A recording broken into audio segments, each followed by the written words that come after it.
All right. Good morning. My name is Barbara Fuller. As chair of the board, I welcome you to this October 18th, 2022 working session of the Washtenaw County Board of Road Commissioners. Aaron Smith will now describe how our meetings operate, how to access the agenda, and how people may participate remotely. Aaron. There are multiple ways to make public comment during today's meeting, whether you are joining us in person or virtually. If you're here in person and would like to make public comment, please fill out the sign-in sheet now.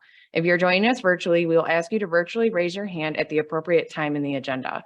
If you're joining us virtually, the chat feature on this Zoom meeting is available only as technical support for users on their computer or smartphone. If you're experiencing technical issues with audio or video during the meeting, submit a comment in the chat feature and I will help you troubleshoot. If you're a staff member experiencing issues, please contact the IT help desk for assistance. The audio and video of this meeting is being recorded. A link to the video recording will be posted to wcroads.org in the coming days. There are printed copies of today's working session agenda on the table here and is also posted on wcroads.org. There's a link available in the chat if you're joining us from your computer or smartphone. And now I'll turn it over to Chair Barb Fuller. Thank you, Aaron. At this time, I will call the meeting to order and ask Aaron to call the roll. Chair Barb Fuller. Present. Vice Chair Rod Green. Present. Commissioner Douglas Fuller. Present. Commissioner Gloria Yamas has an excused absence. Commissioner Joanne McCullum. Present. And the following directors are in attendance. Managing Director Cheryl Siddle, Director of Engineering and County Highway Engineer Matt Washtenaw, Director of Operations Adam Lape, and Director of Finance and IT Dan Ackerman. Very good. Thank you. The next item on our agenda, and please let the minutes reflect that County Commissioner Caroline Sanders is with us as well. Yes, thank you. This is the time set aside on the agenda to receive comments from the public. This is not intended to be a period for dialogue. Each person will be allotted 3 minutes to address the board. Aaron Smith will now explain how people may be recognized to offer comments to the board. Since this is a hybrid meeting with both in-person and virtual attendees, we will take turns between those attending in person and virtual. For virtual attendees, we ask that you virtually raise your hand now. If you're viewing the meeting on your computer, first make sure to click Join Audio. You can raise your hand by clicking the Participants or Reactions button at the bottom of your screen and then Raise Hand button. If you dialed into the meeting from your touch-tone phone, raise your hand by dialing *9. I will unmute virtual participants with raised hands one at a time. I will announce your username or last 4 digits of your phone number when it is your turn to speak. Please share your name and address before beginning your comments. For in-person attendees, we will start with those of who have signed up on the sign-in sheet as you walked in. If you didn't sign in, you're still welcome to make comment. I'll notify you when it is your turn. Each speaker will have 3 minutes to share their comments with the board. At this time, Commissioner, we have no one that has a raised hand. Do we have anyone who is signed in? No. Is there anyone here who'd like to make a comment that hasn't signed in? I see none. So we will move forward with the agenda. I will turn it over to Cheryl. Sure. First up on the agenda, we have really the topic of public road acceptance, which is something that we haven't discussed in a very long time. So we thought it would be helpful for this board, especially since we have some faces on the board, to have a little opportunity to understand what exactly that process is, ask any questions, and then specifically we will discuss a development known as Majestic Lakes Estate. So Matt Washtenaw will be making this presentation. Good morning, Commissioners. Matt Washtenaw, Director of Engineering. Here to talk about, as Cheryl stated, public roads in our process for acceptance, and specifically the Majestic Lakes project. So there's our agenda as discussed, and we'll handle questions during the presentation as well. So if you have any questions, feel free to just interrupt me and we'll go through it. All right. So for some background, in 2014, this board updated its procedures and regulations for developing public roads. It made a major change. That major change was essentially the only way now to become a public road in Washtenaw County is to develop a subdivision under the platted subdivision act. Site condos and land divisions are now being developed as private roads. So why did we make that change? Subdivision roads are classified as local roads, which means there's very little funding coming from the state. Essentially, when the roads get to the end of its service life, if we need to do a major project to rehabilitate or reconstruct these roadways, we have to, under the law, have a partner that's going to supply at least 50% of the funding. A lot of times that comes from our townships, or the actual community will go through the SAD process, Special Assessment District process. And we've had some experience in that as most recently. Also, as we look at our local road condition, so local roads in Washtenaw County, we've got the PASER ratings. We do PASER ratings every 2 years.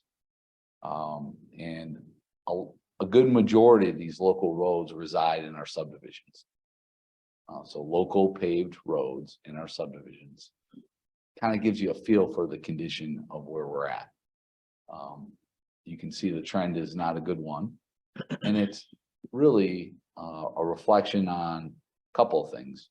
The age of our subdivisions. A lot of development occurred in the 90s and early 2000s, whereby those roads are now coming to the end of their service life. In addition to that, as I described previously, the local funding is just not there for the reconstruction of these roads. So we're seeing a condition really degrade. And people were under the assumption when they move into these subdivisions, well, they're public roads and the road commission will just take care of it. And that's not altogether true in the fact that we're not going to go rebuild these roads. We're just not committed to.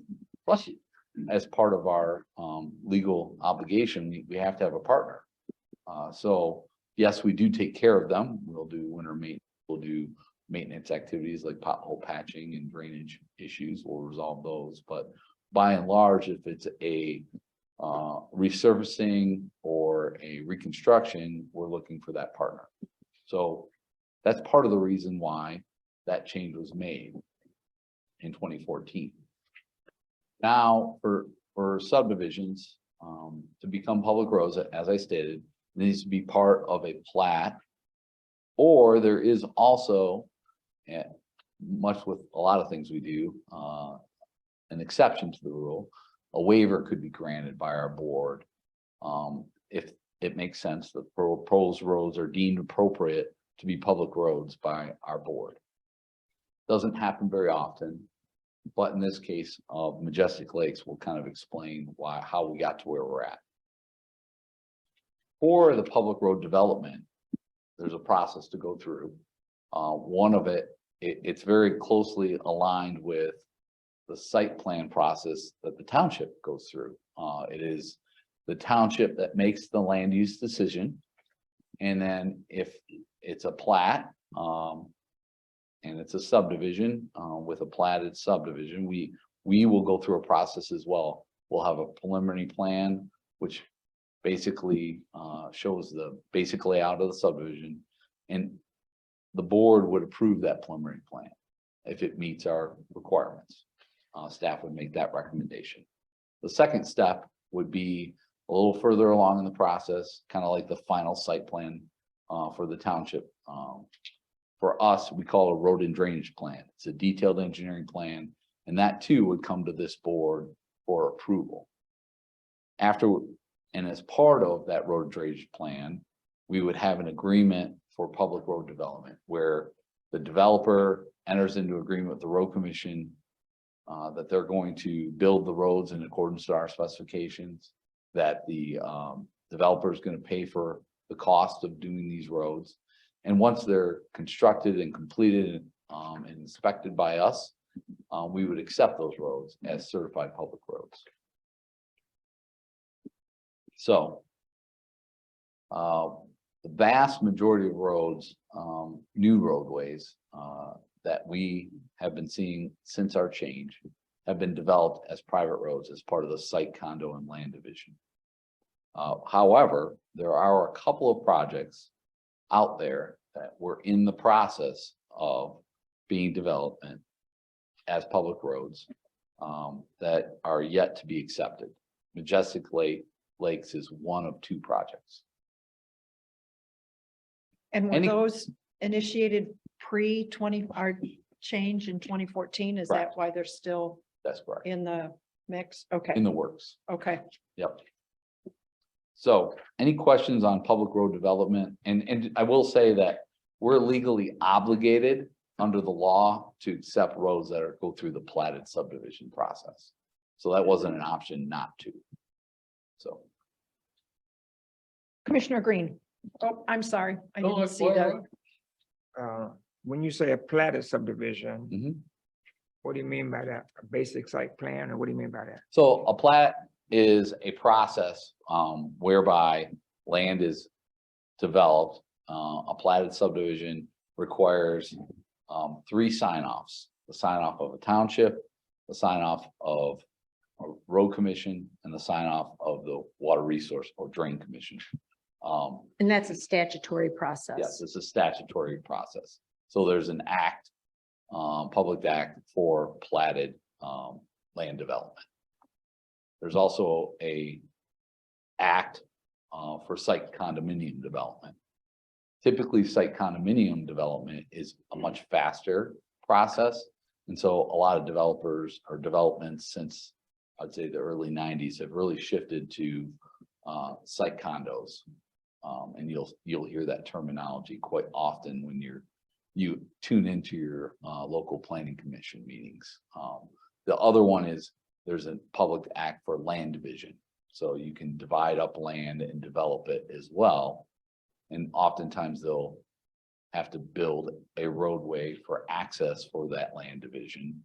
A good example is someone has a 40-acre parcel and they want to divide it up. A lot of times the townships will require certain things like the smallest parcel is going to be 10. So it may get divided into 4 parcels and homes get built and then a road to access those homes is constructed. Some in the past, that would have been an option to be a public road. Now, after we've made our change, those are all private roads. And when you say a new platted subdivision, Mhm. what's the definition of new? So anything that's in the process of being completed or is starting anew, meaning I've got an 80-acre piece of land and I want to go through the Plat Act and essentially develop this as a plat, we would be required by law to accept them as long as they met our design standards. So whenever a development is, a developer has a parcel, like Matt said, let's say it's 80 acres. Right. This person wants to go through the development process. Let's say there's potentially 3 ways they could go through the development process. They could go through the plat. That's, again, each one of these is spelled out under different public acts, but they could go through the plat process, which is a very prescribed, time-consuming process. They could go through the subdivision or the site condominium process, which, as Matt indicated, is a faster process for most developers to go through. And they could go through the land division, which is another way. Again, each one of them has specific criteria that the developer would have to meet to go through, but potentially there could be 3 different processes that developer is going to select one of those to go through if they're developing a road system. And the only one now that would be required to become public roads would be the platted subdivision, if they elect to go through that plat process. Does that make sense? Absolutely. Yep. Basically, I have 3 options. Right. Yep. So what about an older subdivision? Are they? So older subdivisions, if they are already built out, Right. they'll be in those 3 kind of criteria. They will, okay. You will kind of, you can go into the GIS and kind of do some digging to see if it was developed as a plat. There's records of that, gets recorded at the state, the site condo as well. There's records of that. So if you want to know the history of any particular land development, you can get that. The state has those records, and typically the township and the road commission will have those records as well.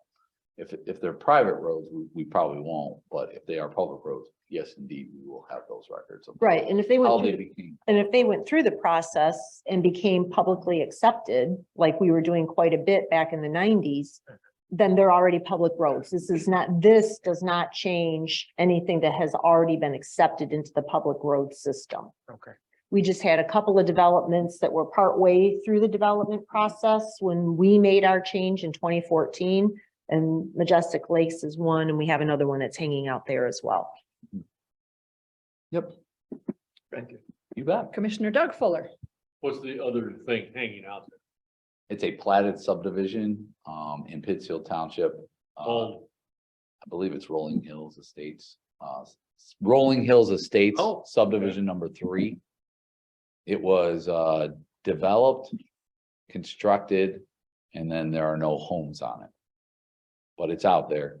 Where is it, Matt? Platte Road, Platte and east what? of Platte, south of Michigan Avenue. And I can bring it up on an aerial if you're Is it at the all one on interested. Bemis? Nope. Bemis and Platte? No. Nope, I can, Across from the township hall, the south of there. hold on one Got second. it. Okay. I can show you. It's an extension of what would be an existing subdivision right now. So Okay. we'll go on Google Maps just for a moment. Oh, never mind. We won't do that. We'll do that after. How's that? We'll go back to Majestic Lakes. So Majestic Lakes I'm is sorry, one, Commissioner Fuller, are you all set? Okay. so Majestic Lakes is one of the projects, and let's delve into the history of Majestic Lakes, and then after which I can exit out of PowerPoint and then we can go to Google Maps. I'll show you the Rolling Hills Estates. So Majestic Lakes, it's on the east side of Tuttle Hill Road, north of Merritt Road, south of Textile Road, and I'll give you a map in a minute, and it's in Ypsilanti Township. Ultimately, we've got 2 phases. One was developed by S.R. Jacobson and one was developed by Lombardo. Combined, it's about 70 lots of single-family homes, which are majority are all constructed, and the roads are ready to be accepted and certified as public roads. So here's a map, a certification map of Ypsilanti Township, that purple star. Let's see if I can get fancy and use my laser pointer. So there we go. So we got the purple star. That's the location. I'll zoom in here. So that's section 26. So we have Textile Road to the north. To the west, we have Tuttle Hill Road. So it's on the east side of Tuttle Hill Road. And then Merritt Road, it's just north of Merritt Road. And this is the location of the development. We'll zoom in here, or actually provide an aerial. So here's the aerial version. So you've got to kind of block it out here. This used to be all one development at one time, and we're going to go through the timeline. So this now is Redwood Apartments, and they are private roads. But once upon a time, it was one big development for public roads. And then this is Majestic Lakes phases 1 and 2 right here. Let me zoom in. So as we zoomed in, so this is the phases 1 and 2. This is Tuttle Hill. And then it's connecting to the private roads to the north. And it's anticipated there will be a connection to private roads to the south. And then there's a connection to existing subdivision road. That's Green Field Subdivision, which are public roads. So it's got 2 points of access to public roads, which is part of our standards, Tuttle Hill, and then this connection here to the existing subdivision. So that's the layout of the land, so to speak. So the timeline, so this This project actually started when I started at the road commission in 2006. It's been around a while. We entered into an agreement with the then developer to develop the entire subdivision as public roads. It was a site condo with both single family and multifamily units. As you know, we had the Great Recession, the housing bubble burst, and ultimately the roads all got built. The water main, the sanitary, storm sewer, the road system, and then it went dormant. Not a single house was constructed. So obviously very bad timing. It went into receivership, went through bankruptcy, and the property was split into different parts and sold off to new developers. Eventually, in 2013, it was sold to SR Jacobson's, who took on the first phase of Majestic Lakes. And then that northern piece, Redwood Apartments, let's go back to that again. Again, the Redwood Apartments broke off. We were able to negotiate and say, all right, these are gonna now be private roads that were once intended to be public. So those are all private roads because they redid these, and these are all now apartments called Redwood Apartments. This phase was the first phase of Majestic Lakes, with knowing that we're going to have two phases, and these were going to continue on as developed as public roads. And again, looking at the timeline, we were in 2013, so we hadn't yet revised our public road standards. Go ahead. So Matt, you said all the roads have been built. No They're- houses were put Correct. there. When were they built? In 2006? I think it was more, so we entered into the agreement, and then it takes time to get to construction and to get it fully Right. built. I think it was closer to 2008. So, So they're well over 10 years old. yeah, yep. So, and the way development typically occurs, they'll put in the aggregate base, they'll put in the curb, and they'll put in the first two layers of asphalt. They didn't put in the top course of asphalt. So not all of it was built, but a good portion was. So none of them were up to our standards for acquisition as No, public? they were built per our standards, all the way up to leveling course, and then it went dormant. And the typical practice is you build it up to leveling course, then you build the houses, and then at some point when you're nearing completion, you would then top the roadway, Mhm. and then it would meet our specifications. We inspect every bit of it. And we did. We inspected everything that went on. Okay, It met all of our specifications, it met our requirements, and then it went dormant. okay. And that's not uncommon. During the Great Recession, we had a lot of dormant subdivisions. Yeah. And we did a lot of work to cash letters of credit, motivate developers to complete the work that was started. Okay. So. Do I have two commissioners here? Commissioner McCollum, go ahead. Thank you.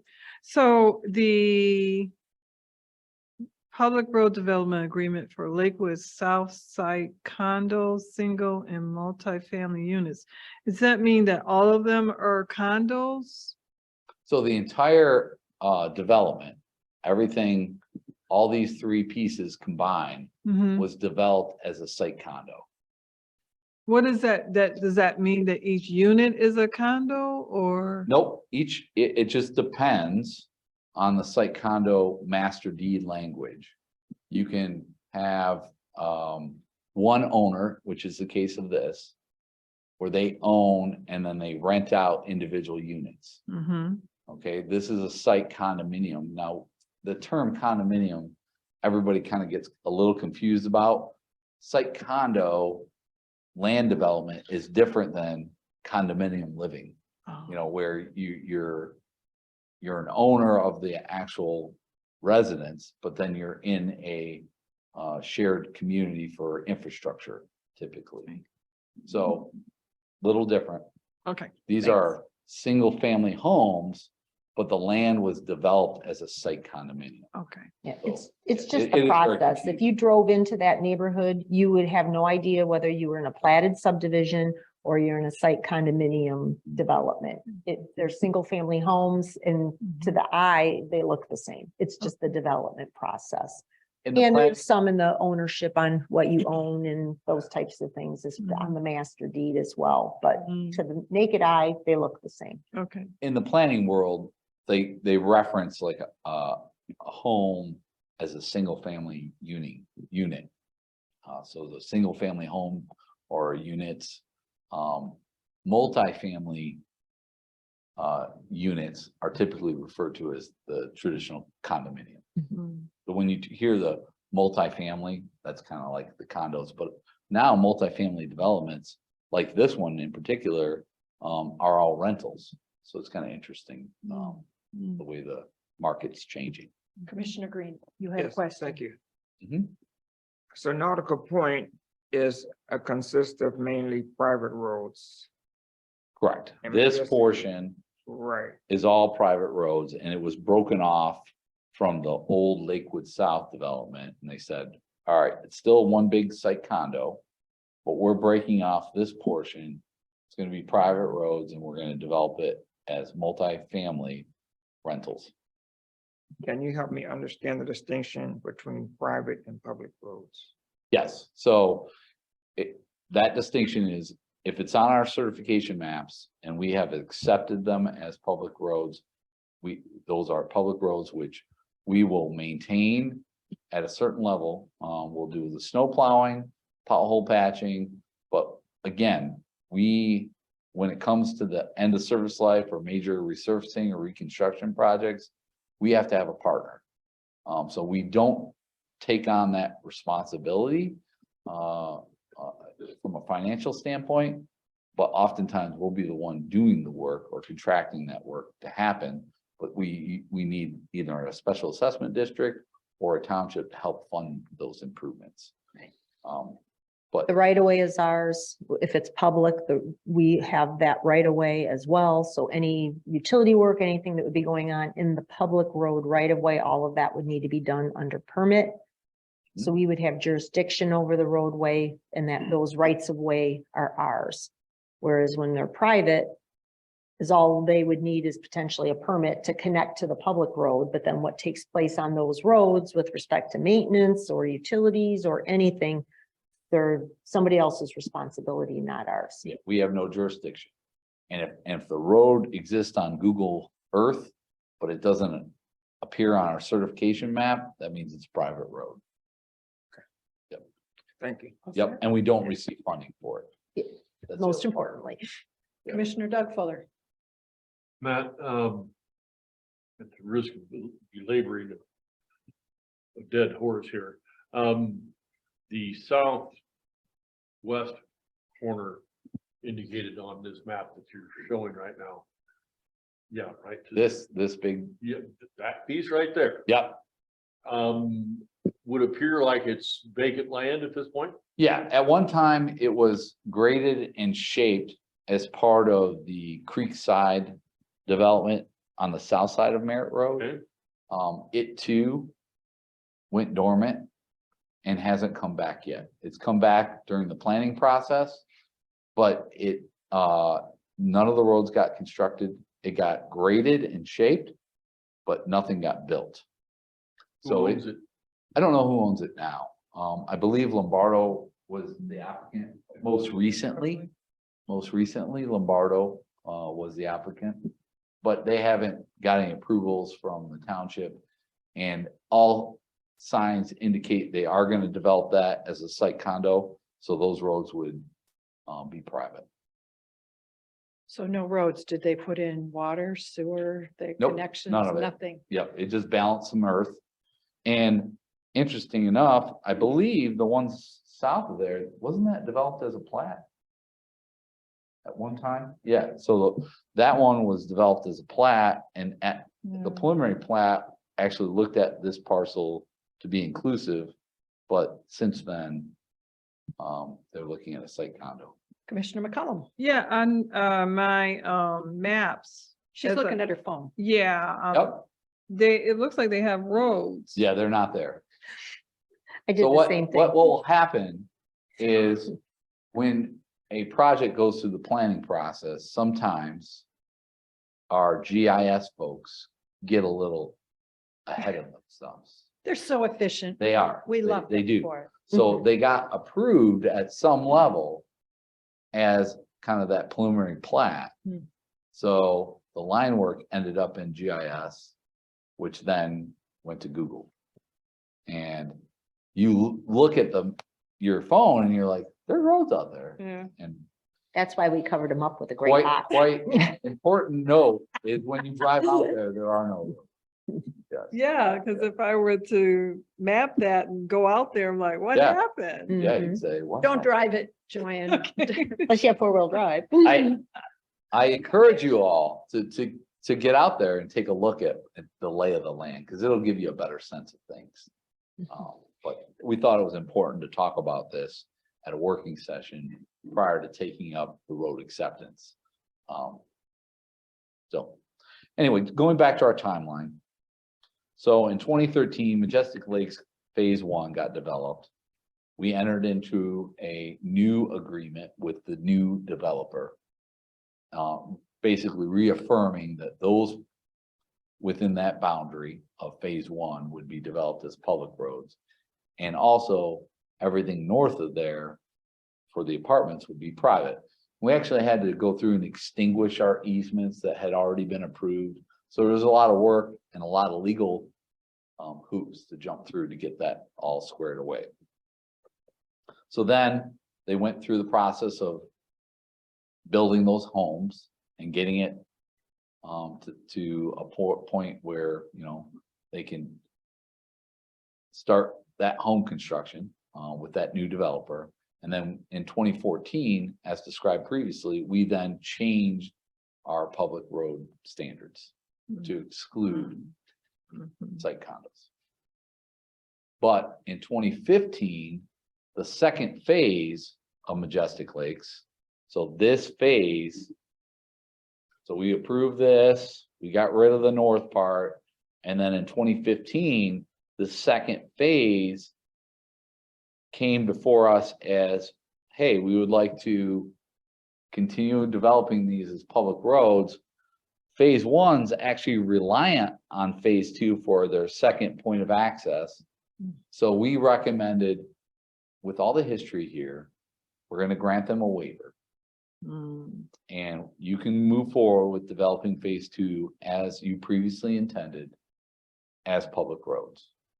So that's what was done in 2015. So that was the waiver that was given. And the ahead. reason for doing that was to create that second access point? Correct. Yes. Matt, can you go to the previous slide? Is that an obligation of ours? This one? Yeah, that one. Yep. The other piece of it too is that we are trying very hard to not grant waivers. So Right. where there's intersections, that typically is a good location to distinguish between public and private. So, you know, for the example to the north where those apartments are, that's an intersection, very easy to say that a private road is intersecting a public road. We see that all over the place. That one's pretty easy to do. When you look at this Maple Lawn Drive, am I reading here. that correctly? Yep. Yep. For somebody, the piece to the south there is an existing roadway. Someone's driving Public road. down public road, thank you.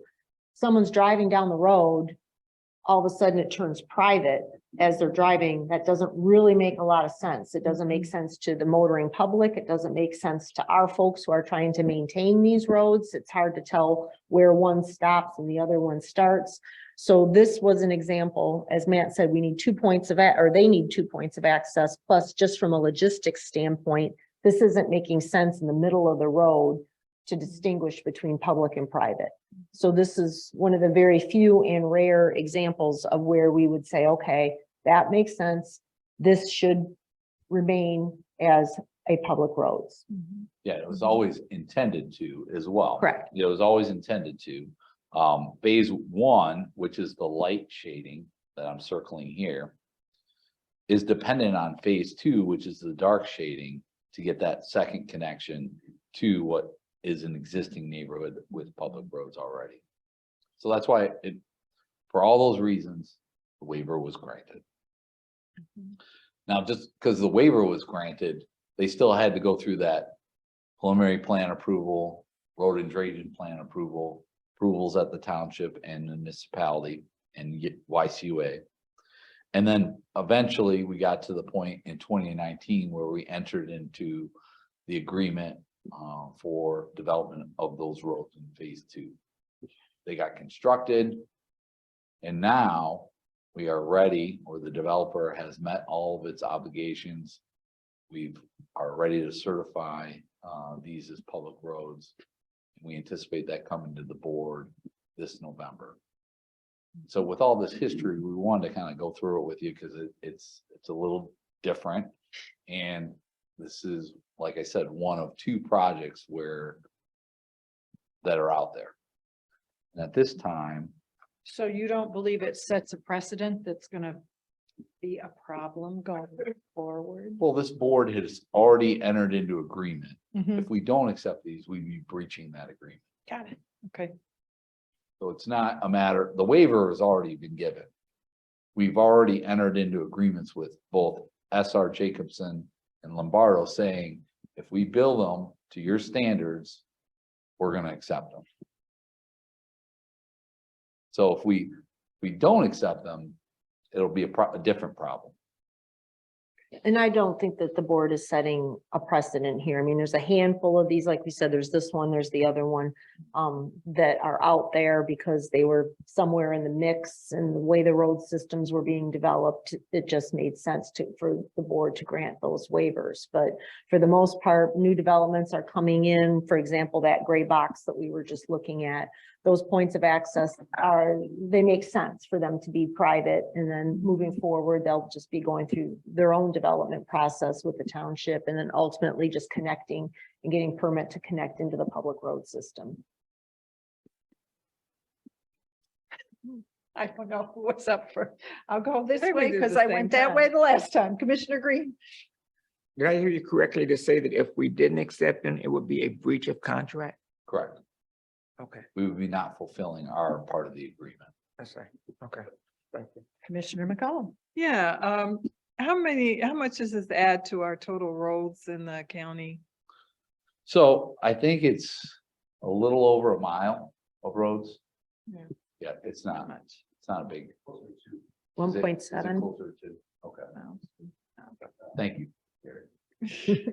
I knew it was over a mile, but not quite two. Thank you. And we'll have that specific mileage in the resolution. I just always think of snow season.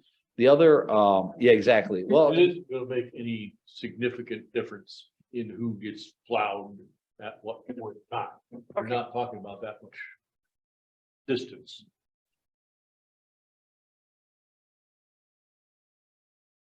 so the other question was, where's the other development that's out there that we've agreed to at some level?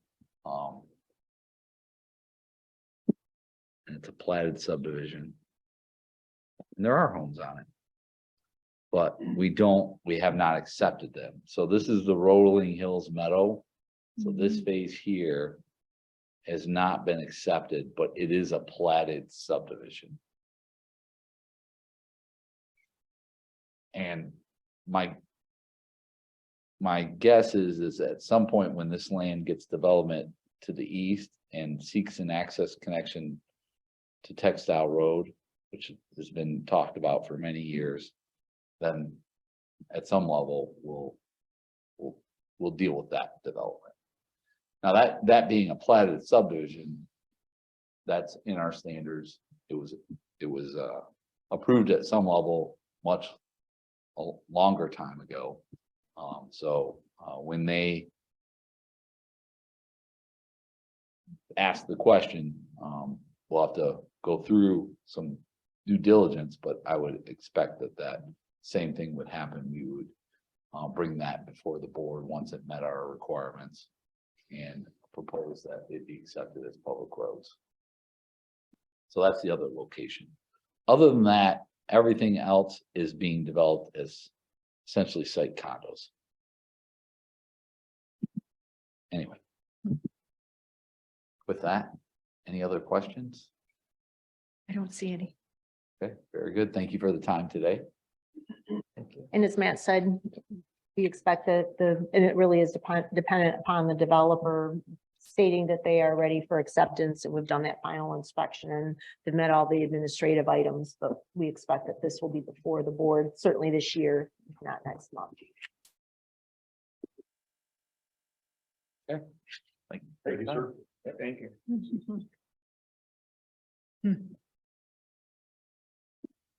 All right. Do we want to take a little break here, people? Yeah, okay. If we could take a little recess and come back at 10:02. Please. All right, Cheryl, to you. Okay, next up on our agenda is a communications update. We have Emily Kaiser, our communications manager. As you know, that's been an essential part of our operation of late. So she's going to bring us up to speed on what she and her staff have been doing over the last year. Great. Thanks, Cheryl. And this is actually my first time presenting in our new format, so it's kind of fun. I've been back there for a while, so it's fun to be up here. So, yeah, as Cheryl mentioned, I'm going to do a quick overview. Introduce yourself for the sure. record, Okay. please. I'm going to do that here in a minute too, but my name's Emily Kaiser. I am the communications manager here at the Road Commission. And so the agenda for our presentation today is that we're going to do a quick meet the communications team. And then I'm going to go through some of the stats and some of the numbers and metrics behind the communications that we work on every day.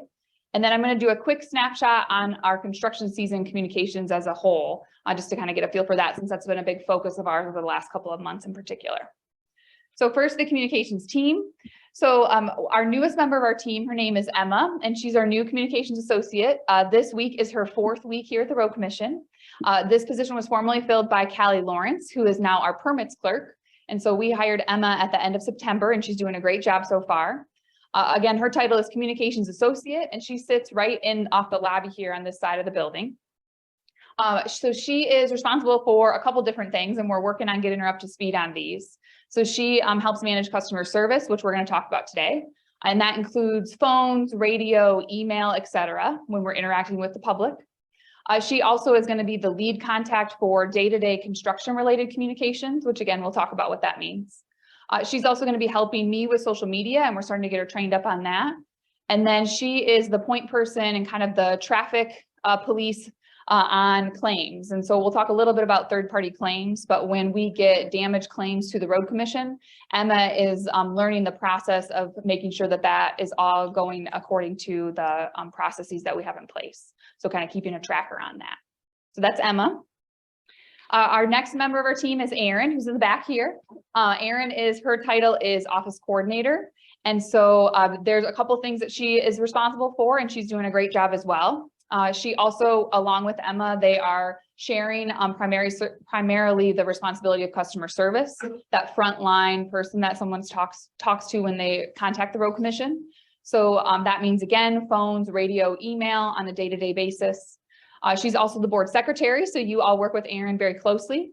She is also our FOIA coordinator, and we'll talk a little bit about that. I'll give some stats on FOIA, but that is our Freedom of Information Act. So she, again, is that kind of traffic cop and making sure that that process we're working through and following our procedures on our FOIA process. So she's handling those. And then she's also in charge of just general office management. So she does our office supply orders and just helps keep us running as an organization, which is much appreciated. And then lastly, I'm our communications manager. So about a year, almost 2 years ago, we kind of reorganized how we run our communications department, and it's, I think, working very well, but I'm kind of biased in that. So as the manager, I'm in charge of staff supervision of the 2 employees in the group. I'm also overseeing our channel management. And as you guys know, when I talk about channels, I'm not talking about TV channels. I'm really talking about the different ways, the different tools that we have to reach out to the public. So overseeing that as a whole. I'm also in charge of our publications, and we'll talk about what that means. I'm our media spokesperson. So when the news is calling on a snowstorm, you'll see me trucking out to the Salt Dome to show them inside the Salt Dome on a snowy day while the rest of the organization is actually plowing and doing winter maintenance work. So I'm our media spokesperson, and then I really am here to help support the senior leadership team. So helping them to communicate in whatever way they may need to has been a big part of my job here. So overall, our philosophies as a department and really what Cheryl has asked us to do and what we've been tasked with to do as an organization or as a group within the organization is that we really are the generalists. So I pride myself on being a generalist on many things, including in my work here, but our job is to know a little bit about almost everything that we do here at the Road Commission. And then once a customer service interaction or once communications in general gets beyond that generalist level, then it goes to the expert, and we've got lots of really good experts here at the Road Commission that are here to support us. I would say anecdotally, 90% of our interactions that we have with the public are at that generalist level, where they are looking for general information about what we do or why we don't do something. And then that 10% is really the ones that we get help from our experts here at the Road Commission. Another philosophy is really to underpromise and overdeliver. I think that is a good rule of life and a good rule, especially in communications, that we really want to make sure that we're fulfilling the promises that we've made. And it's always better to underpromise and overdeliver than the opposite. And that's sometimes very hard in construction season when we're talking about construction schedules. Also, if we know that we're going to be there, let's tell people. I think for a long time, the Road Commission really had what did we call it yesterday? An ostrich mentality of just stick your head in the sand. Like no one's going to notice us. We're just going to keep doing what we do. And that worked for a really long time. But we all know that that is not the world that we live in now. That's not the county that we all choose to be in now. And so the public really has their expectation of how we communicate and what we tell them about has really changed. And so we as an organization and as a public organization need to change as well. With that fourth point, though, I think is really important is that we have to say no a lot. So just because we're answering and we're being responsive and we're under promise and over deliver, we do have to say no an awful lot. But our philosophy is really that's fine, but we need to help people understand why it's a no. And that's really what, when we're talking with training new employees like Emma, really trying to help explain that that is our customer service philosophy, because we are not a business trying to sell you a product. We are government trying to help you better understand your government and what we can and often can't do for you. So those are really, I'd say, the core philosophies of what we do. Commissioner Green. So with that third point, does that mean that we're trying to be more visible? I think more visible. I mean, we are very visible. Our big orange trucks are hard to miss. I think what we're trying to do is really let people know why we're there, because they can definitely see that we're there, but let them know why we're there. And also, if we can, if Emily gets her wish, let them know ahead of time that we're going to be there. Is really the distinction for me, because whatever we do for the last 100 years has been very visible. And so I think it's letting people know why we're doing it. And then if we can, in advance of this showing up. Okay. You've also been very good at saying how long you expect to be there. Yes, and I've been trained for the 5 years that I've been here that we start with the year that it'll be done. And then maybe we narrow down to season and then the month. And very rarely do we actually say the day, because that is kind of a crapshoot. So we try to be very careful with that. That's a big part of the under promise, over deliver. So let's do a little bit of channel check-in. As you guys have heard me say lots of times, communications is both an art and a science. Really, everything that we do here at the Road Commission is both an art and a science. And so there is some science to it, and there are some metrics behind it. So I've brought these are very similar to what I showed you last year, just to kind of do a check-in of where we're at with our metrics. So emails is a huge part of how we are pushing information out to the public. You can see that so far year to date, we've sent almost 300 emails, and these are called campaigns in the site that we use to manage this. But that is, our road advisories that we send out, our project updates, our weekly roadwork schedule. Those are all different individual campaigns. So you can see that it's been a busy road advisory season. So road closure, lane restrictions, we almost have as many this year as we did all of last year. And it's only mid-October.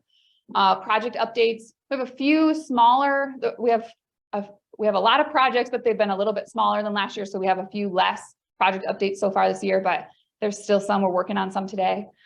Weekly roadwork schedule, we have already done as many weekly roadwork schedules as we have in the previous year. We changed this year to start doing them sooner into the season. We typically used to do them during April through November and have really decided to send them out year round if there's information to share. You guys have also heard me say this multiple times that with email marketing or email management, open rate is really the best metric to look at. And you can see in 2021, we had a 39% open rate, which is fantastic. And open rate is really when you click on that email, then we get data, and it's kind of creepy when you think about it, but we can know on our program that we use whether you opened it or not. So what's that saying is that 39% of the people who received that email opened the email. In 2022, so far, our average open rate is nearly 60%, which is also amazing. You can't buy numbers like that, but I do have a little asterisk there because the way that it has been calculated is changed. And so I think that's part of it. I think we are extremely successful with our emails, but I think that those two numbers are a little misleading just because the way that they've been calculated is slightly different. Open rate, when you look at industry standards, because I know like I always strive to be an A student, 57% is still a failing grade. But when we look at open rates, really an average open rate for a government entity like ours is closer to 20%.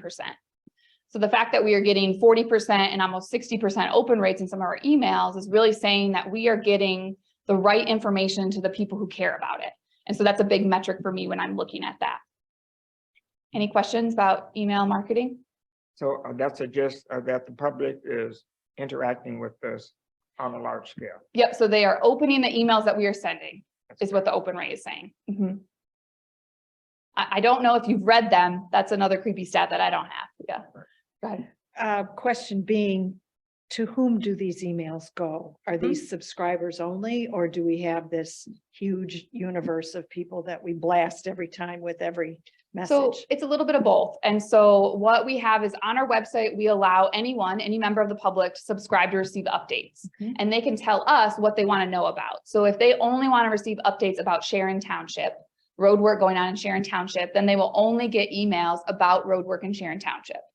If they, for example, only want to get updates about the Pontiac Trail and North Territorial Road project, they can select that project. And there's a certain track 1 projects that we allow that on. We don't do that for all 300 projects we do each year, but they can only get emails on that Pontiac Trail and North Territorial. So that is the general public. And then on the public official side, we subscribe them to our list. So on the emergency responders, public officials, we are trying to manage that list and have township officials, supervisors, get our emails related to their township, and then they get the weekly roadwork schedule. So it's a little bit of both. In a purist email marketing, you only want to send to people who have said, yes, I want to receive your emails. But we feel as an organization that those township officials and those emergency responders, some of the schools, that they need to get the information. So we add them to the list, and then the public is by their choice.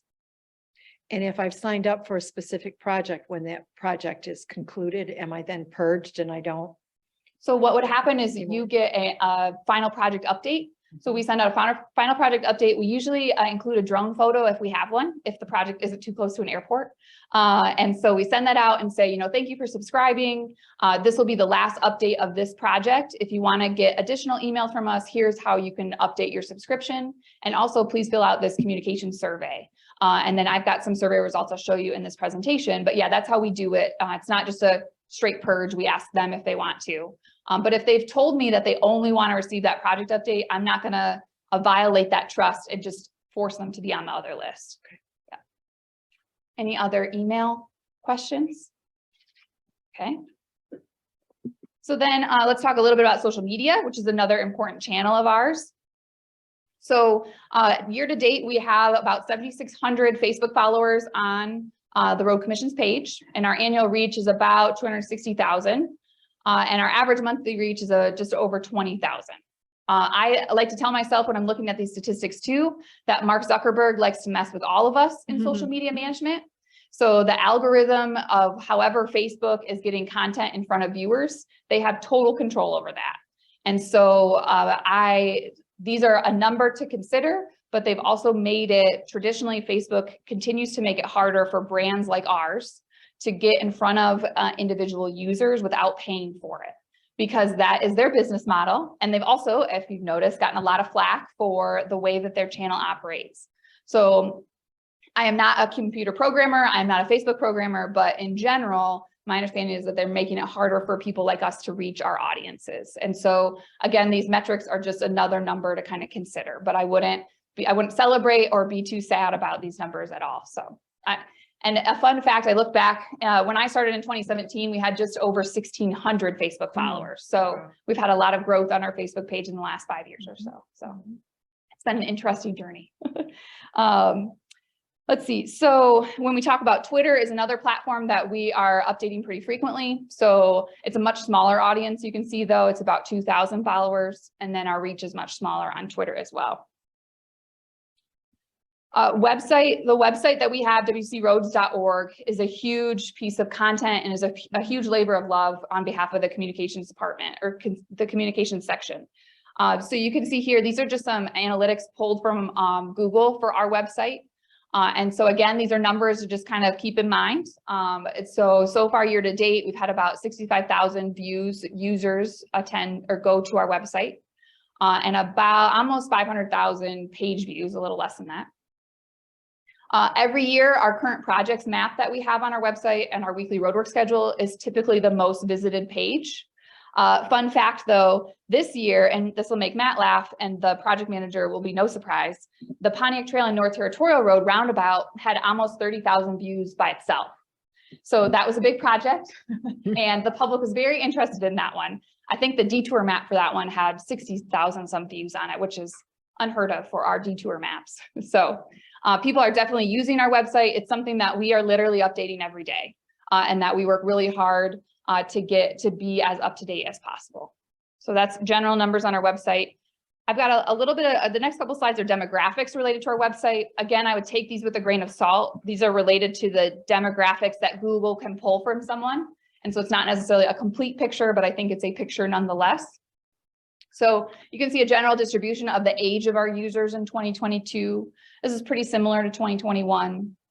35 to 54 are a big chunk of that. You can see the gender of our users. We have just a little bit over half are male and a little less than that are female.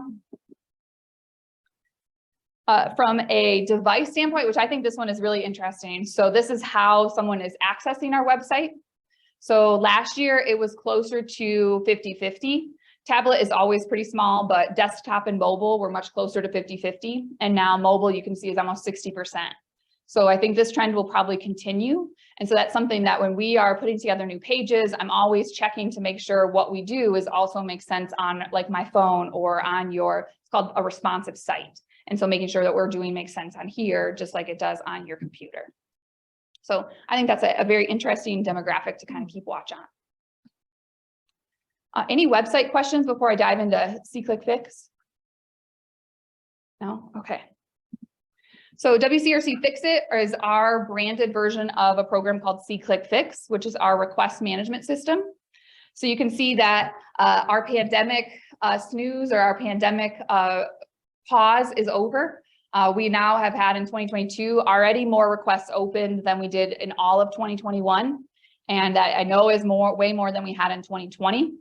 And you can see every year our most open request is unpaved roads. Despite that increase, you can see that our average days to acknowledge is right about the same, and our average days to close is almost half of where it was last year. And that is not my staff. That is a lot of it is Adam's staff, who are the foremen that are getting the vast majority of these requests. I think last time I looked, it was somewhere in the 80% of requests are going to individual district foremen. And then they are in there working really hard to get these closed out. And some of these are very straightforward and some of them are not straightforward at all. And so it is kind of a combination of those two that they're working on. How have the foremen absorbed this extra task and activity? How's that? So I think that first, the idea that it's an extra activity is an interesting question, because before this system, we've had this system since 2016, so since before I started even, And it replaced what I understand to be a paper system where a resident would call and then they would be notes taken and somehow then transferred, sometimes lost, sometimes not, accidentally to the foreman. And then the closing of the loop part was really hard back to the public. So it's something, request management, I think, has always been part of a foreman's expectation in their job. Is that fair to say? That is absolutely fair. How we do it and the technology skills involved is another question. And I think that there are varying degrees of love or hate for C-Click Fix, but I think that it is definitely a service that is not going away, whether it's C-Click Fix or some other tool. This is what the public is expecting of an agency like ours. And so I think that we try to help our foremen out as much as we can, but it is certainly not, I think it's easy to say it's not their favorite part of their job. Yeah. Sorry if I'm. No, it's a fair question. Yeah. No, you're fine. Adam Leip, Director of Operations. It actually, the system, the way we do things at the foreman level and even superintendent and director level, it's changed a little bit over the past 6-8 years. So this has benefited us because we're able to have an electric system basically doing this. So it's on a screen in front of us as opposed to the old paper. It is, yes, it's more work. It's challenging. It takes some time for the foreman to kind of get used to it. Some days they do love it and other days they do hate it. But at the end of it, we have canned responses that we've worked really hard to generate. And so Emily's staff has built that for us. So we actually have answers to give for the more general closings. She made a note of generalist. Sometimes it's nice to be a generalist, even though we're more professional in the field, to just close something. We don't do that. We don't maintain the sidewalks, I guess that would be a good example. So it's actually at the end of the process where we do get to close them out, which we've obviously improved. That's where it benefits us the most for our group. So yeah, it's a love-hate, but the industry itself has changed. So this gives us direct connection to constituents, which they want and desire. And the method of paper, I was here when paper still existed. I started here when it was the paper service request system, and it was hard. And we had lists, as tall as the foreman on the desk. And so we've been able to kind of computerize that. So it's digital now. So it does help us in the long run, but yeah, some days it's not a fun thing, but we make it work. Who's tracking how quickly these requests are responded to? So I do an overall Thanks, monthly report to you guys and to the Board of Commissioners. Then each individual supervisor is up to overseeing their staff's using and how they're using C-Click Fix. And so we kind of work together on that. There's really good reporting on it. But so that's up to each individual person supervisor and themselves to work together. And then my job is to kind of oversee the overall channel as a whole. And have they had any suggestions? Yes, This yep, isn't and- working this. Yeah, and I need to Adam fix mentioned, this. Adam mentioned the canned messages. And Uh-huh. so we have about 80 canned messages and prepared content that we've put together. And so we just recently did kind of a refresh of those based on feedback. Foremen often have great ideas for like new canned messages that we could add that they keep, if they find themselves typing the same thing over and over again, let's put it as a canned message and it'll automatically help populate it. We also have changed some of our request categories to try to help get more information for the foreman so that they're not just like going out on a wild goose chase. So one of the example of that is this summer, we used to have a flooding request and a drain is clogged or broken request. Those were two different kind of water related requests. And after looking at it and after seeing residents struggle with what those two things meant and also not getting a lot of information, and then the foremen are just on wild goose chases and they don't have time for that. We combined it into one drainage concern, and that was based on feedback that we were seeing and also that we got from foremen and users. And so it's asking for a lot more detailed information and trying to help provide more information for the public as they're putting the request in, and more information for us as we're trying to investigate that request. Another example is the tree removal. So we have people that ask us to remove their tree from the right of way for various reasons. And so we have updated that request category to try to get more information to help the foreman as well. So it is definitely a partnership where we're trying to hear feedback from them and then making changes to the program that we can. At the end of the day, like Adam said, I think that this is worth it. And this is where we need to be as an organization. It doesn't mean that it's easy every day, but this is where we need to be. The other thing that I want to mention is that this is really another social media platform. So just like Facebook and just like Twitter, in SeeClickFix and WCRC Fix It, there's a community aspect to it. So that is something that we all try to, and I try to preach to keep in mind, because when we are interacting, it's not just that we're telling Joanne something, we're telling Joanne and everybody else who can see that public request. And so that can be great, but also present its own challenges, just like any social media platform can. And did you say there's an opportunity for citizen users or resident users to provide feedback? There is, yes. Okay. Yep, so they can comment. And then the feedback so just talking with residents as we do every day of what makes sense within their request, like what did they actually mean and what do we see on the computer is more the feedback that we're getting that way. But But- it's that whole customer service piece that once you've stepped in it, it's real hard to redeem yourself. So Yes, yes. Any other WCRC Fix It? Yeah, I like the picture part, that you could take a Oh, picture. yes. Because sometimes it's hard to say what it is and describe it. Yes, we do too. And that's a tactic that we often use in our customer service, especially with, there's a lot of categories that are tricky, but drainage concerns particular are often tricky, jurisdiction wise, kind of what they're seeing. Google Earth is super helpful. We are on Google Earth every day looking at what the Google Street View is, if there is, but that's a snapshot in time for maybe 10 years ago. Yeah. So we often ask residents either by putting a request in or when we're talking to them to send us photos. And it really helps to help us clarify what's going on.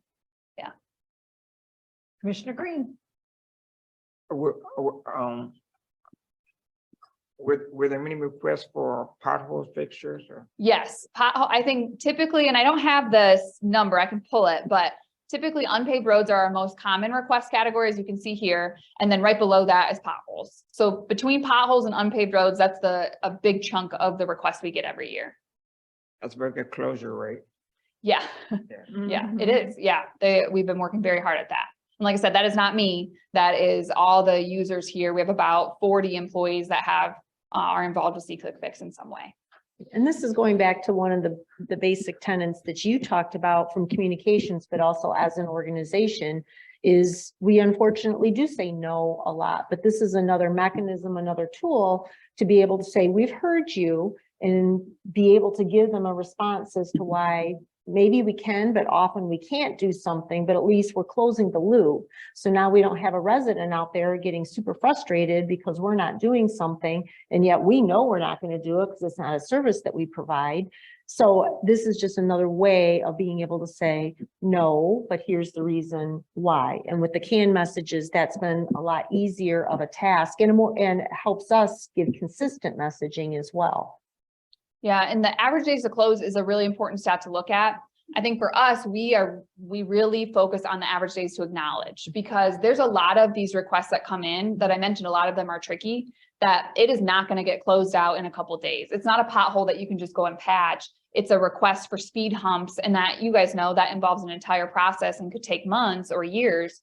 And so the average days to close is important, but we really want to be responsive and acknowledge and say we're working on it. And so the average days to acknowledge is one that we really are watching throughout the year too. Yeah. Okay, any other questions? I can't believe it's been 6 years. Yeah, Started. Okay, so let's talk about one of my favorite subjects, public meetings. So 2022, we've been able to have more in-person meetings with all of us here today. And just as a note, these stats do not include board meetings. I have 2 slides away from here, are board meetings. So project meetings, these would be construction information meetings that we're having ahead of our track 1 projects. So in 2021, we held 15 of those virtually. In 2022, we held 11 of those virtually. And we have decided these are not meetings subject to Open Meetings Act. So as an organization, we could decide whether we wanted to have in-person, hybrid, or virtual. Given the success of the virtual, my recommendation would be to continue to have 100% virtual construction information meetings. And I'll talk a little bit about that on this next slide too, because we do post all the recordings of those to the website and to YouTube. But I think it's been a very successful way to get information out in a convenient way to the public. Public hearings, these are the more formal hearings that we are required to by law host. And so we had 2 virtual ones in 2021 because those are subject to Open Meetings Act. And so the 2021 pandemic emergency orders allowed us to do those virtually. In 2022, we have chosen to do those the hardest way, is hybrid. And so we held 3 hybrid. And those were all related to the York Timber Ridge Special Assessment District. And I know that that was a very tricky, and that's one of my tag words, but I know that that was a very tricky process, but we got really nice feedback from residents about that format, regardless of how they felt about the outcome, it's fair to say. And then if in-person presentations, so this would be us going out into the community to give presentations on various topics. This is not just me, this is just that I'm tracking throughout the organization that are doing this. And so I think we gave 4 so far this year. And we didn't do any, obviously, in 2021. So it's been nice to get back out there. I've been to some interesting ones. I know engineering has also been to some interesting ones. So so far year to date, we've had over 520 participants, that's either virtual or in person, attend one of these types of meetings. I think our record is one of our, I think Mike's Platte and Moon paving project, I think it had like 65 virtual attendees, which for those of you in the public meetings game know that to get 65 people at a public meeting is very good. Yeah. So I was very excited about that project too.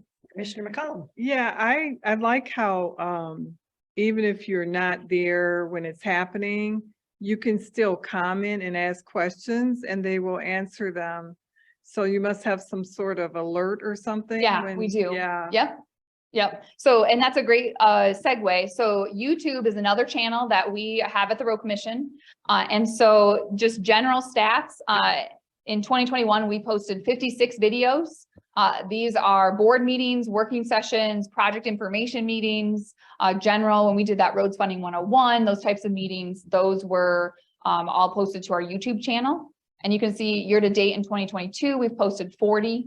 And so far we've had about 2,500 views. We are by no means a YouTube influencer, but it's a helpful a helpful place to kind of collect our videos.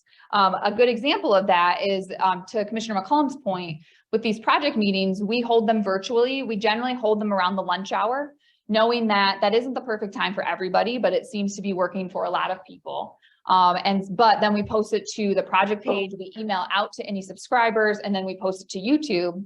And I think the Packard Road is a really good example. So that public meeting, we had 4 people come to virtually. So we had 4 people, it was one of those rare ones where we had more staff than people in the room or virtual room. But then when I pulled the stats on this, we had almost 200 views of this video since it was posted. So that to me means that a lot of people weren't able to make it to the meeting or didn't know about the meeting, but then they were able to go back and watch it. And that's I think our most viewed video to date. So again, by no means are we a YouTube influencer. We are not going to be making money off of YouTube advertisement, but a good library of our content. Any questions? So when we talk about board meetings, so you can see here that you all are intimately aware that we returned to in-person board meetings in January of 2022. For about 2 months, we did kind of our shoestring method to get it working until our room was ready. And now we have this beautiful setup in our room here. And our first meeting for this was, I think, the first board meeting in March. And then that same week, we also held our first public hybrid meeting, which was exciting. That was a long week. And so far year to date, we've had almost 400 virtual participants come to a board meeting virtually, which I think we know the importance of having in-person board meetings, but I think it's great. And I've heard from people who attend how much they appreciate that we still have a virtual option. Because as you guys know, a lot of boards, they haven't been able to do that. And Emma and I were just talking about this yesterday as we were talking about public meetings. A hybrid meeting is the hardest one to do well because you're trying to balance both worlds, in person and virtual. So I'm really proud of where we've come, and I appreciate everybody's efforts in that. It is not communications alone by any means. So any questions on these? You all live these every couple weeks, so. Another thing that you live every week is our chat with the road commission. So this is the second year, well, third year that we've been doing chat because we started in 2020. So second year.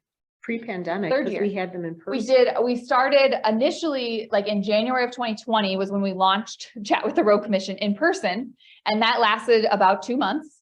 And then we paused and then we decided to go virtual, I think mid-spring 2020. So this would be our third year doing virtual. And as you guys know, that is a weekly informal kind of office hours on Zoom where we rotate between a commissioner and then Cheryl is usually in there or a delegate. And that's really just an informal chat with us about whatever topic you may be interested in. And as you all know, the topics vary. But so far year to date, we've had about 28 people attend a chat with the road commission. So, and again, as you guys know, sometimes it's 0 people, and then it's a time for you all to catch up and to talk about whatever you need to. And then sometimes we have, I think our max, of course, was when I was on vacation that we had like 8 or 9. Yes. Yeah. So I did not send them here because I was on vacation, but from a community event standpoint, I'm also proud to say that we've been able to get back into this game as well in 2022. So these are just some of the general stats. So big truck events in my mind are where we take our big, beautiful orange truck to an event and we let people check it out. Kids climb in it, adults climb in it. They learn to honk the horn, really check out our equipment. And we've gone to 8 so far this year. Parades. So last year we were able to do parades at the end of the year. So we did 3 holiday parades. That's what the 3 in 2021 is. So far year to date, we've just done 2, which were fair parades this summer. We're working on figuring out which holiday parades we're able to do this winter. So I expect that number to go up. But right now, so far, we've just have done 2. And I think on both, we have our now hiring magnet right up on the truck. So that was good. We also do our Paint a Plow program. Plows were dropped off in early September and we're actually picking them up this week. So we've picked up 1 plow so far. I think Trevor was getting another one today. So this year we had 7 programs participate in our Paint a Plow. So you'll start to see some adorable plow pictures on social media. Are we putting them out front so we can see them? So they'll get put out front where it's appropriate in the yard that they get picked up at. So for example, the Chelsea plow we picked up on Friday and they have theirs prominently displayed at the Chelsea yard right up front. The District 2 yard, Southeast Service Center, there's not really a good spot for them to put it. So they don't generally put their plow out, but we'll put out the ones from here out here too. We're in Manchester, I know we'll do that too. Great. Commissioner Green. Do our local school districts know about this opportunity to participate in the Paint a Plow? So we do our best to push the information out there. The application is available on our website and we post it on social media advertising it. We also this year reached out to anybody who's previously participated, and we also reached out to the Washtenaw County, what is it, the ISD? WISD. Yes, thank you, WISD, and asked them to help push it out to all the schools as well. So we do our best to push it out there. If you know of schools that did not participate this year that might want to, I'm happy to send them that information, but we do try to push out to people across the county. And this year we did open it up to not just, well, really last year too, not just traditional public schools. So we have, this year we have a private school, a religious school participating. And then we also have the Lincoln Aquatics Club. So it's the swim team basically for Lincoln school districts, but they age and range from, I think you can start participating at 5 to seniors in high school. So I think their plow is getting picked up this morning. So I'm excited to see what that one looks like. So it doesn't just, we have a preschool, like a daycare participating this year. So it doesn't just have to be a public school. Yeah. Okay. So traditional media as well. So as I said at the start, I'm our spokesperson for traditional media. And in Washtenaw County, that means some TV if the Detroit stations are having a slow news day. It means some radio, and then printed would be like MLive, Sun Times News, that kind of thing. So far this year, we've been featured in about 90 articles or stories. Popular topics include, of course, response to weather events and project-specific updates. A lot of these, which I think speaks to the success of our other channels that we're pushing information out on, are not ones that they even have to quote me in or reach out to me for information because they know where to find the information. So it's about project updates, it's about a road closure. And so really getting the information to the reporters is another category that we've subscribed to the list so that they can get that information directly from us. Okay. This one, so phones in lobby. This is really our bread and butter, depending on the day.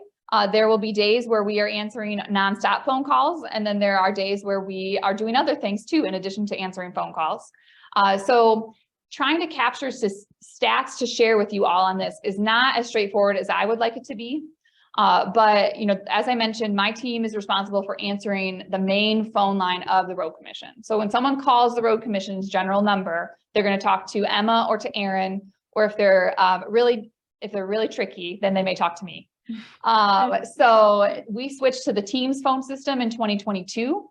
So we used to be on a system called Avaya that had a lot of technical challenges. And so we are all very grateful to be on Teams phones. And so that happened mid-year. So there are more statistics related to our usage than there were on Avaya, but they're still not great. But it is fair to say that in the last 6 months, our team, the communications group, has been on nearly 5,000 phone calls in the last 6 months. So if you look at that as, in this most of the summer, we're only here 4 days a week. There's a lot of phone calls coming in. So I wish I could dive into more numbers on this because I think it's really interesting, but I think that's a good general number to kind of think about. Do the people that answer the phones categorize what the call was about in any way? I'm over asking. But No, just it's a fair curious. question. No, we do not. We Okay. don't have a tracker. We've played around with it, but there's just would be a lot of manual entry of tracking every call that has come in. The best way to categorize that would be see-click fix, because a lot of calls that are coming in, and Aaron could attest to this, are us putting in a see-click fix for someone or asking, and they already have a request in the system and we're looking it up for them. So looking at the types of calls we're getting, see-click fix is gives you a good idea, but no, we don't have a specific tracker. Okay. We have lots of other trackers, but not that one. Okay, so other ways that we are pushing information out to the public is through mail. And so this year so far, and actually Emma's working on a mailing right now, so this number will go up. But so far we've mailed to about 1,400 people related to projects, inviting them to join us for a construction information meeting. A lot of those were, I think we did 5 or 6 mailings to the York Timber Ridge neighborhood. So we do both public hearing mailings and then general, construction information mailings. And so we're starting to get ready for the 2023 construction season. So we'll start looking at those mailings as well. And do those follow our public engagement policy? They and do. procedure? Yep. Okay. Yep. So other things, and if you remember from last year, I talked a lot about FOIA, the Freedom of Information Act, where we have kind of revitalized how we do that here at the Road Commission.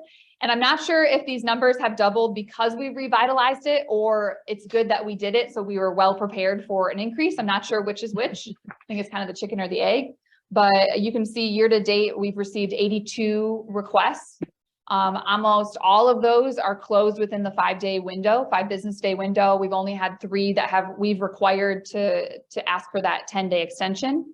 And only 2 of them have required payment. And that's where, if you remember last year, really looking at what the Freedom of Information Act law is, there are very few cases that I think that in my interpretation and our interpretation that you should be charging. And so that was kind of a change in how we did things here at the Road Commission. So Erin is, as I mentioned, our FOIA coordinator, and she has been very busy and doing a great job coordinating these. And generally when people get to the level where they want to FOIA us, I've been talking a lot about all the great information we have on our website. Generally, they are tricky cases when they are getting to the FOIA level. So it's something that takes a lot of tact to handle, and Erin's doing a great job, so. And are the responses on paper? Are they digital? Both? So it depends on how the FOIA request came in. I could have pulled, I would say 95% of these are coming in either by phone, but mostly through our webpage. And that's really our preferred way. My preferred way is to get a FOIA request in writing so we can be clear exactly what they're looking for and make sure that we are sticking to exactly what they're asking for. So most of these are coming in through the webpage, and then because there's a form that they can fill out. When Erin is closing these requests out and either saying, this is denied because these don't exist, or this road is about the city of Ann Arbor, not the Washtenaw County Road Commission, or, these are the documents you requested, this FOIA is now closed. She's closing that out via email if it came in via email, or via mail if it would come in via mail. And I think we've probably only gotten very few via mail in the couple of years that we've been doing it. Okay. Commissioner Green. What are the situations where a payment is required? So the law itself says if, and not the direct quote, but basically if it is what's the wording? If it's, do you remember the wording, Aaron? If it's a significant.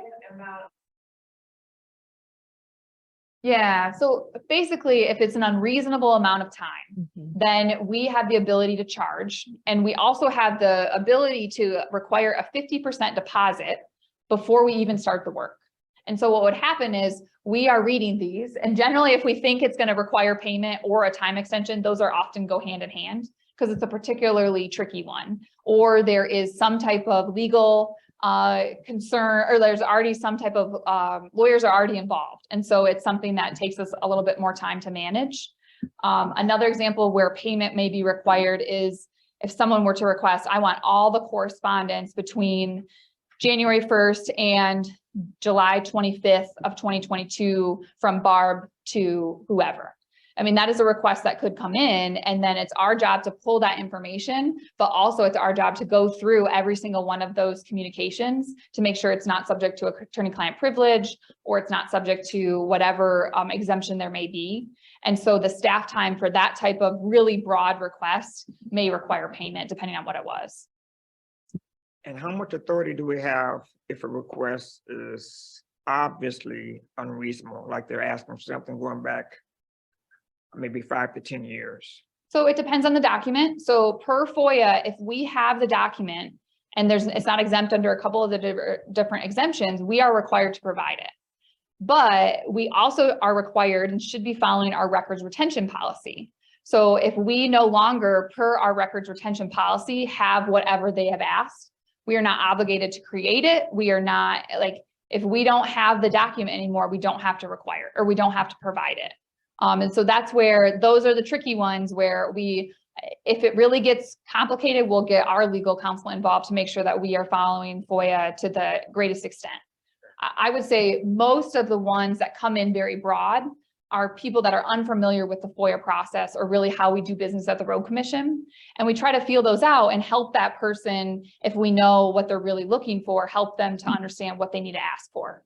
And so that's been a successful conversation a couple of times where I think a famous example is, maybe not famous, but one I'll remember is a couple of winters ago, we had a resident really upset about winter maintenance.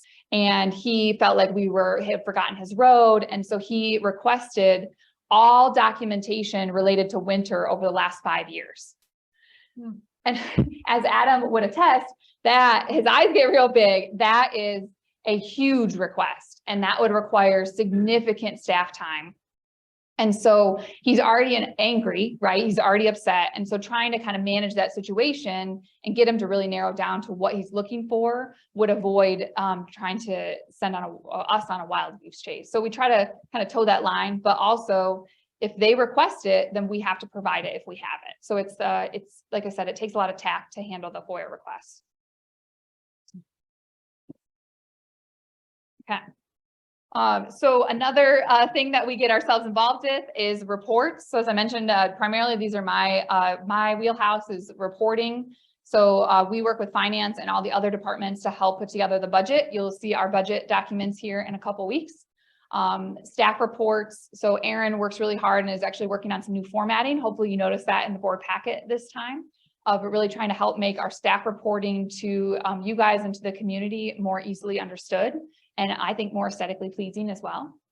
Local road packets are a big part that we help put together. That's our funding information that we share with our townships each winter, spring, depending on the time frame. Year-end reports is something that it's on my list to work on, but we'll do our annual report like we did last year. This is a screenshot of the one that we did last year. And if you remember, it was inserted, our millage annual report was also inserted in that piece.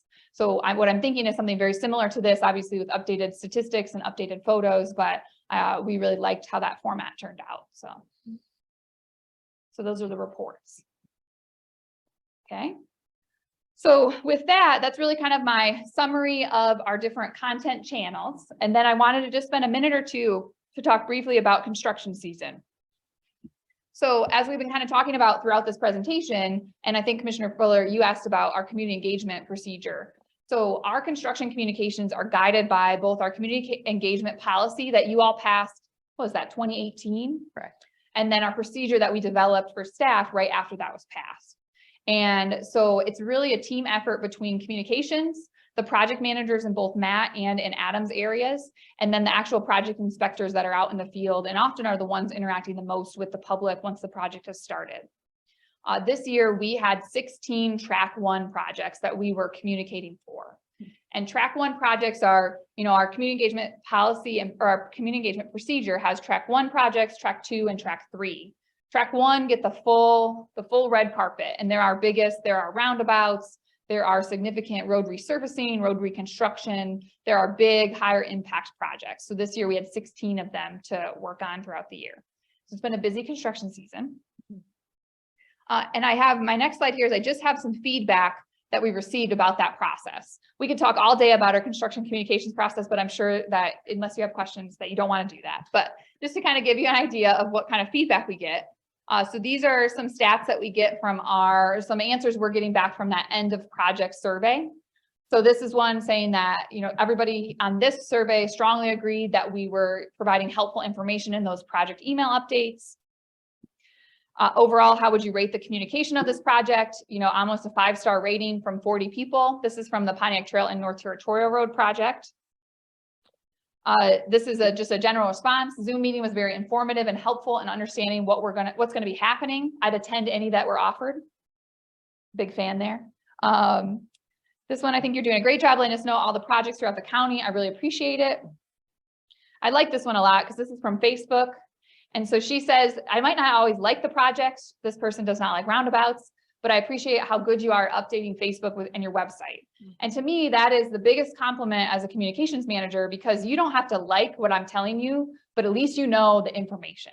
And that I think really is a good summary of what we're trying to do here. You don't have to like us, but you can at least know what's coming and why we're doing it. We'd love if you like us though. That would be better. And then lastly, there's always ways that we can continue to improve. So this person said, to continue to improve early notifications of plans, especially on highly disruptive blockades, which is a dramatic term. But, many thanks for that commitment to finish early, that timeline, really trying to give people a good feel for where we're at in construction. So these are not all the things, all the feedback that we get, but I think overall, the public seems to really appreciate the work that we put into our communications. So with that, that's the end of my presentation. Commissioner I McCollum. have a question. So Emily, do you send the information about the road projects to each township? Mm-hmm. Yep. So what we send is every week we send out the weekly roadwork schedule, and that goes to any township official that we have subscribed. Now they could go in and they could unsubscribe themselves, and I am not going to force them again to subscribe, but at least we subscribe them the first time.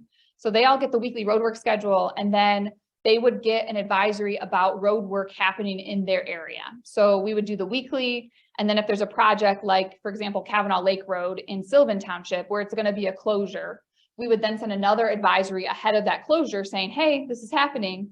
And the township official in Sylvan, the township officials in Sylvan Township would get that advisory just about that project. Thank you. Yes, I always see the updates in my area. Good. Through the townships. Yeah, and yes, Ypsilanti Township does a great job of sharing that information. Pittsfield Township also does a great job of sharing. Superior, they're very active on social media and will often share our information. So really to try to give them some fodder that they can push out too is super helpful. And I don't have a stat on it, but a lot of townships link to our website to try to provide information to their residents as well, which we're happy that they do that. Commissioner Green. I'm just kind of curious, you mentioned track one projects, what's tracks 2 and 3? So track 2 and 3 I didn't bring the procedure with me, but I can, so generally track 2 projects are still impactful, but the road isn't going to be closed for more than a week or so, or it could be lane restrictions. It could be something where it's not really changing the nature of the road. And so like a lot of our chip seal coat projects would be a track 2, where we want people to know about it, but it's not something that's going to impact them for weeks on end. The track 3 projects are really more like routine maintenance.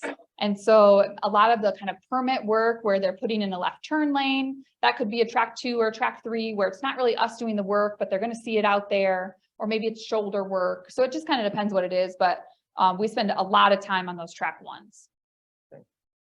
Could you reshare that policy? I know it's on the W. Yeah, actually, I can drive, show you where it's at. Let me show you. so that people can, you have a beautiful chart that describes do. the 3 tracks and what So on our website, in one or another. yeah, so on our website, you can find it, just the policy on our website here. So it would be under transparency. Mhm. Hopefully it's there. Yep. Okay. Communication policy. So We know this how is- to mess with Emily. Yeah, right. So this is the community engagement policy that the board passed back in 2018. The procedure, and we can pull it up, that's a great idea, is on the W drive if you're connected to the network. And then if you go to procedures, and then you go to first one on top here. So this is the chart that Commissioner Fuller is talking about. So this again, we created in 2018. And the 2019 was the first construction season where we used it. So you can see, let's see how close I was.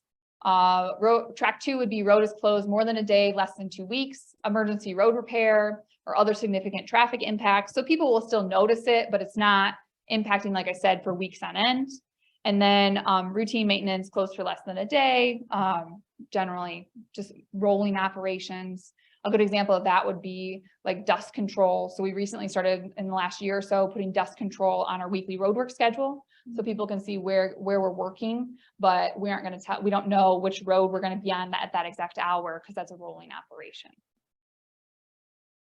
So that you can see these track 1 projects are projects that cost more than $500,000. Although with inflation, we might, I don't know if we want to adjust that. If we're really changing the character of the road, if a major road will be closed for more than 2 weeks, or if the project includes significant tree removal. It's really staff discretion of if something is a track 2 or track 1. And this will be no surprise to anybody in the room, but I usually default, if when in doubt, it's a track 1, because we want to make sure we're doing as much as we can on these big ones. Do we have enough message boards, electronic message boards? Yeah, I think so. Those have Do been. we have 3? Just We have, 2? well, we have 2 that we own, and then a lot of the projects, when we get to construction, have them built into the contract already, right? Oh. So we're using the 2 a lot to promote like public information meetings Mhm. or other important messages. And so those are ones that we own and we control. But then a lot of these projects we have more at our discretion because they're built into the project and the contractor is providing those. And they have been a super effective tool at getting people to know about public meetings and about just road projects in general. Those should be their own channel. I wish I could track that, but I mean, they're a super effective tool at this and get a lot of commuters. Well, and the plan ahead piece of it is really valuable. Yes, yeah. Other questions for Ms. Emily? I do not see any. Okay, it's been fun. Yeah, well, thank you, Emily. And as you know, I mean, communications obviously has become such an essential part of how we do business.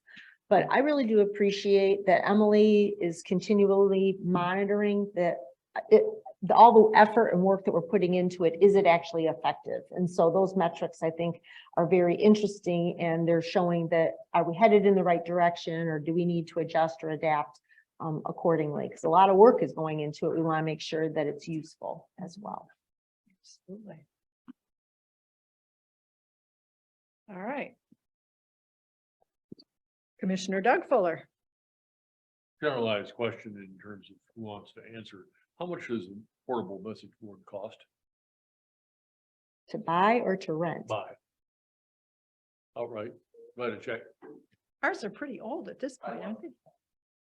20, 15 to 20 would be my guess. Thank you. 15, 20. Thousand? The beauty of baking them into a contract is we don't have to keep them maintained, right? Among Correct. other things, yeah. Stored off-season, Yeah. all of those things. Yeah. Anything else, commissioners? If there's nothing else, I'd entertain a motion to adjourn. So moved. Support. Aaron, if you would please call the roll. Yes. Yes. Aye. Yes. Thank you, everyone. We are adjourned.